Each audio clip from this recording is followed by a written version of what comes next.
यदि हम इंद्रिय और मन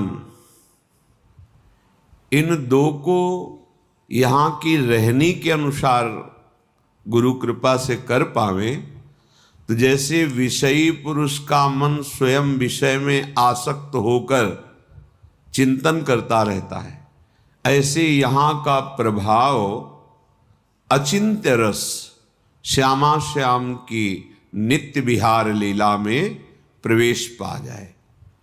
चित्त का सदैव श्यामा श्याम की ही लीला में चिंतन परायण रहना ये बहुत दुर्लभ बात है। ये यहीं से पूर्ण होती है।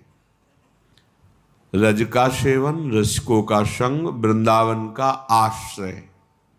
श्रीपाद प्रबोधानंद जी कह रहे हैं, तथा परम पावनम भुवि चकास्ति वृंदावनम यथा हरिरसे मनः स्वय मनंकुशे धावति।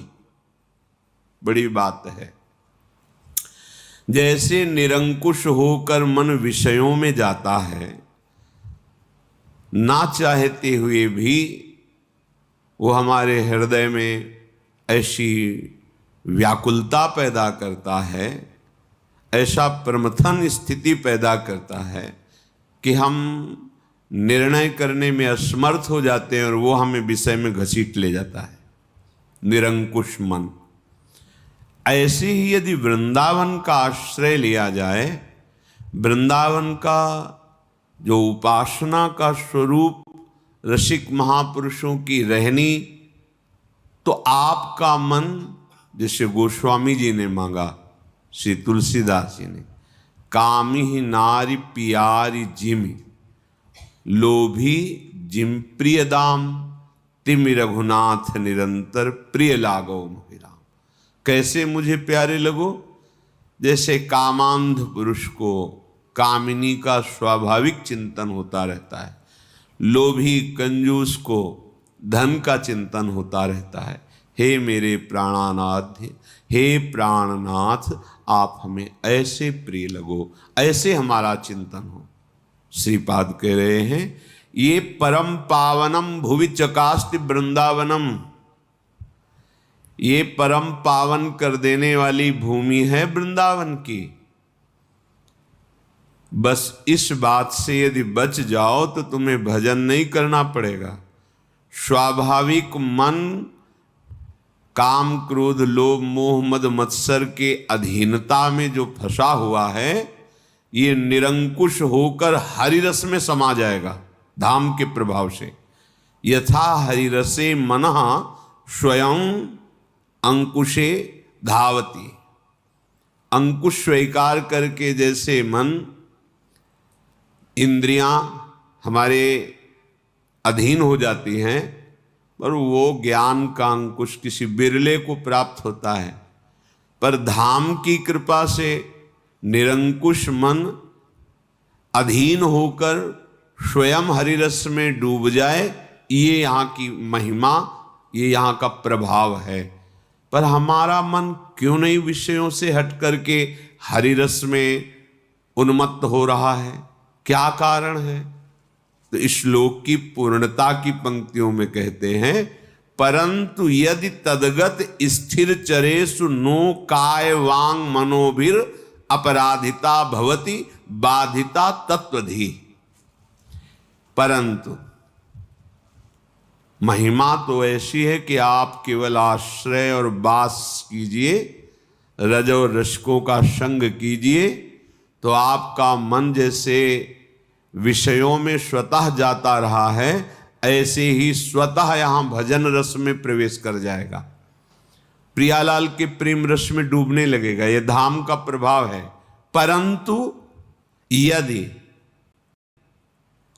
ऐसा हुआ तो बाधा लग जाएगी। कैसा? यहाँ के किसी भी तदगत स्थिर चरेशो, तदगत जो वृंदावन में विराजमान जड़ चैतन्य तुम्हें दिखाई दे रहे हैं, पशु पक्षी मनुष्य दिखाई दे रहे हैं, इनके प्रति यदि कोई भी आपने काय वांग मनोभिर अपराधिता भवति, तो बाधिता तत्वधि, फिर आपकी धी माने बुद्धि, फिर बुद्धि तत्व बोध नहीं प्राप्त कर पाएगी, प्रेम प्राप्त नहीं कर पाएगी। शरीर से, मन से, वचन से भी यहाँ के किसी के, चाहे वो जड़ हो, चैतन्य हो, स्त्री हो, पुरुष हो, पशु पक्षी, कोई भी हो, ये सब प्रियाजू के लाडले जन हैं। भले आपकी दृष्टि में दिखाई दे रहा है कि ये तो शास्त्र सम्मत आचरण वाला नहीं है, परंतु लाडली जी ने पसंद कर लिया, उसे कृपा करके स्वीकार कर लिया। तो जब एक जंगहे लोहा को पारसमणि स्वर्ण बना देती है, तो हमारी लाडली जी की कृपा उद्दंड स्वभाव को प्रेम रस में नहीं डुबो सकती। तो इन पर कृपा हो गई है, हमें इनकी चरण रज पर वंदना करनी है, इनका अपराध नहीं करना है। यदि हम ये बचा पावें तो अत्यंत दुर्लभ बात मन का हरिरस में उन्मत्त हो जाना, ये आपको प्राप्त हो जाए। जैसे कोई कोई प्रश्न करते हैं संत महात्माओं से, भगवत प्रेमियों से, कि आपका जीवन का चमत्कार क्या है? क्या चमत्कार है? भैया, त्रिगुणात्मिका माया के प्रभाव से मना खष्टान इंद्रियाणी प्रकृतिस्थानि करसति, ये भगवान के वचन है। दैवी हेषा गुणमयी मम माया दुरत्या, जो त्रिगुणात्मिका माया दुरत्य है, उसके प्रभाव से मन और 5 ज्ञानेंद्रियाएं विषयों में ही धावित रहती, भागती रहती, उन्हीं का सोचना, उन्हीं का भोगना। चमत्कार ये होता है संत भक्त के हृदय में कि वो जो विषय में निरंकुश होकर भाग रही थी, वो हरि रसे मना स्वयं, वो स्वयं प्रभु में ये चमत्कार हुआ। प्रकृति की तरफ जाने वाले मन इंद्रिया अब परमात्मा रस में डूब रहे, इससे बड़ा कोई चमत्कार नहीं। अब इसके देखने के लिए, समझने के लिए तो साधु संग चाहिए, पवित्र आहार चाहिए, और स्वयं में भजन करते हुए जितेंद्रीय होकर ऐसी स्थिति चाहिए। स्थिति प्रज्ञ को स्थिति प्रज्ञ ही जान सकता है, विषयी अनुमान भी नहीं लगा सकता है। ऐसे ही हमें बाहरी किसी भी व्यक्ति, वस्तु, स्थान में आशा, ममता, भरोसा, आसक्ति ना रह जाए। अगर ऐसी स्थिति प्राप्त हो गई तो इससे बड़ा कोई चमत्कार नहीं। त्रिभुवन में, सृष्टि में कोई चमत्कार इससे बड़ा नहीं। और सब चमत्कार हो सकते हैं। विषयी मन को, विषयी जीवन को निर्विषय करके भगवान में लग जाना, यह अद्भुत चमत्कार है। ये अद्भुत, जो मन हमारा विषयों में खेल रहा है, हम हटा रहे हैं तो भी नहीं हट रहा है, हरि कृपा से, गुरु कृपा से विषय शनै शनै त्यज्यताम, त्याग होने लगे, मन प्रभु में लगने लगा, चमत्कार हो गया। अनंत जन्मों से विषयों में फंसा हुआ मन कुछ मिनट प्रभु में लगने लगा, बोले अद्भुत चमत्कार हो गया। क्योंकि मम माया दुरत्या, और उससे हटकर कुछ मिनट भजन करने लगे, बड़ा चमत्कार। और कहीं ऐसी स्थिति तद विस्मरणेन परम व्याकुलते थी, अब तो रहा नहीं जाएगा, यदि विस्मरण हो जाए तो ऐसा लगेगा प्राण निकल रहे। अब ये बात बन गई।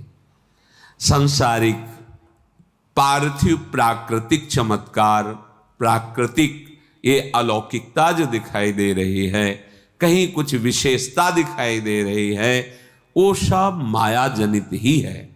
विश्वास करो।